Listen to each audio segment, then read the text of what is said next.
ದಾರಿ ಒಳಗ 15-20 ಹಳ್ಳಿಗಳಿಗೆ ಬರಬೇಕಾದ್ರೆ ಅಲ್ಲಿ ಜನಸಾಗರ ಇದೇ ಪ್ರಕಾರ, ಅಲ್ಲಿ ರಸ್ತೆಗಳು, ಊರು ರೋಡ್ಗಳು ಎಲ್ಲ ತುಂಬಿ ತುಳುಕ್ತಾ ಇದ್ದೀವ.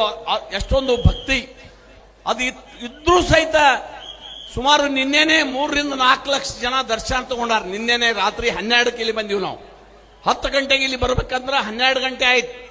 ನಾವು ಸೌದಿವರೆಗೆ ಹೋಗಿ ಅವ್ರನ್ನ ಸ್ವಾಗತ ಮಾಡಿಕೊಂಡು ಕರ್ಕೊಂಡ್ಬರುವಂತ ಕೆಲಸ ಆಯ್ತು.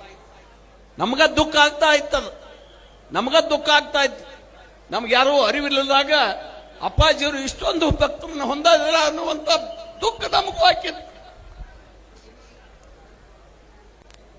ಆ ರೀತಿ ಒಂದು ಶಕ್ತಿಯನ್ನ ಹೊಂದಿದ್ರು ಅಪ್ಪಾಜಿಯವರು.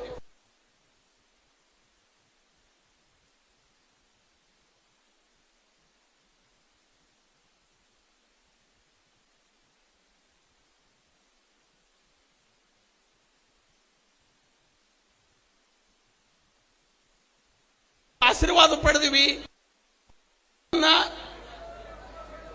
ನಾ ಭೂತೋ ನಾ ಭವಿಷ್ಯತೋ ಅನ್ನುವ ಹಾಗೆ ಯುಗಾಂತರ ಉಳಿಯುವಂತ ಕೆಲಸ ನಾವು ನೀವೆಲ್ಲರೂ ಮಾಡೋಣ ಅನ್ನುವಂತ ಮಾತನ್ನ, ವಿನಂತಿಯನ್ನ ಈ ಸಂದರ್ಭದಲ್ಲಿ ನಾನು ಮಾಡಬಯಸ್ತೇನೆ.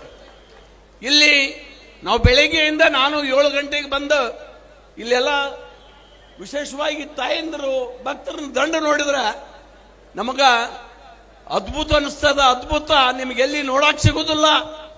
ಆ ರೀತಿ ಬೆಳಗ್ಗೆಯಿಂದ ಇಲ್ಲಿವರೆಗೆ ಇನ್ನೂ ಪ್ರಾರಂಭದ ಎಷ್ಟು ಲಕ್ಷ ಆಗೈತೋ ಗೊತ್ತಿಲ್ಲ ನಮಗೆ. ಆ ರೀತಿ ಪ್ರಮಾಣದೊಳಗೆ ಇಲ್ಲಿ ಈ ಕಾರ್ಯಕ್ರಮ ನಡೀತಾ ಇದೆ. ಈ ಕಾರ್ಯಕ್ರಮಕ್ಕೆ ಮಠದ ಎಲ್ಲ ಭಕ್ತಾದಿಗಳು, ಮಠದ ಎಲ್ಲ ಮುಖಂಡರು, ವಿಶೇಷವಾಗಿ ನಮ್ಮ ಜಿಲ್ಲೆಯ SP ಅವರು